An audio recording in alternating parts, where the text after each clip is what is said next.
Hello, hello! Magandang araw sa inyong lahat. Kamusta kayo? Pagkatapos ko nga pala makapagluto ng chicken masala, kumain na nga rin kami. At alam nyo ba, kahit Indian food ngayong niluto ko, nagustuhan nga rin ni Zane. Talagang napadami nga siya ng kain. Sabi ko nga sulit ang ilang oras na nakatayo sa kusina, basta yung niluto mo ay nagustuhan ng anak mo. Pagkatapos naman namin kumain, si daddy na nga rin yung naghugas ng aming mga pinagkainan. At dahil nga naka-team yellow kami, ayan, sinayawan ko nga yung tagahugas namin. Abu, abu, abu, kabu, kabu.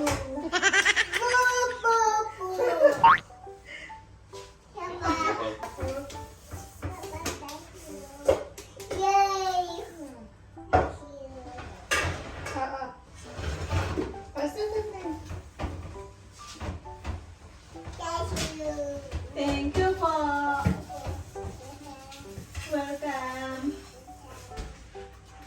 Dirik na matapong yan.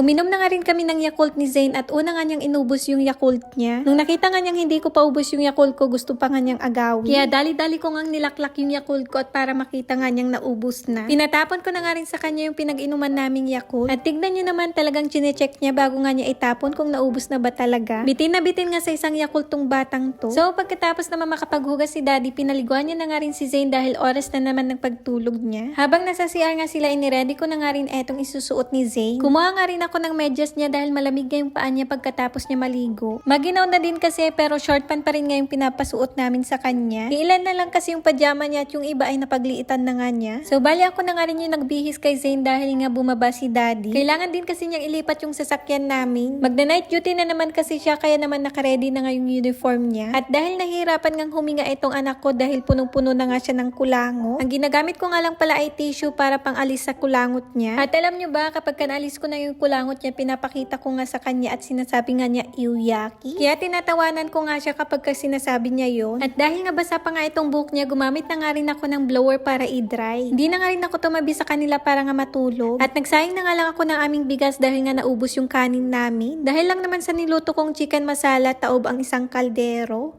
Char. Pagkatapos noon, napuno na nga rin yung phone ko kaya hindi na nga ako nakapag-video-video. At eto naman yung ganap namin nung isang araw. Naghanap nga kami ng bagong phone, yung 1TB na. Yung ginagamit ko lang kasi ay 256GB. At lagi ngang napupuno kaya kailangan na nga mag-upgrade. Kaso nung naghanap nga kami ay wala nga silang puti. Kaya naman dumiretso na nga lang kami dito sa indoor play area. Nag-avail na nga lang ulit kami ng isang buwan para nga mapalaro si Zane ulit dito. Napapansin din kasi namin sa kanya na medyo natatakot na naman sa ibang bata. Kaya sabi ko kailangan niya ulit makipagsalamuha dito sa ibang bata. Every other month na lang din kasi kami mag-avail dito sa indoor play area. Magkano din kasi ang isang buwan at nakasama nga rin to sa aming budget. Kaya para hindi naman masakit sa bulsa, every other month na lang. Pagkatapos naman namin mapalaro ng isang oras si Zane, eto't umuwi na nga rin kami. Oh siya, paano? Yun lang muna. Sa susunod ulit. My best friend, they love for a face to pour.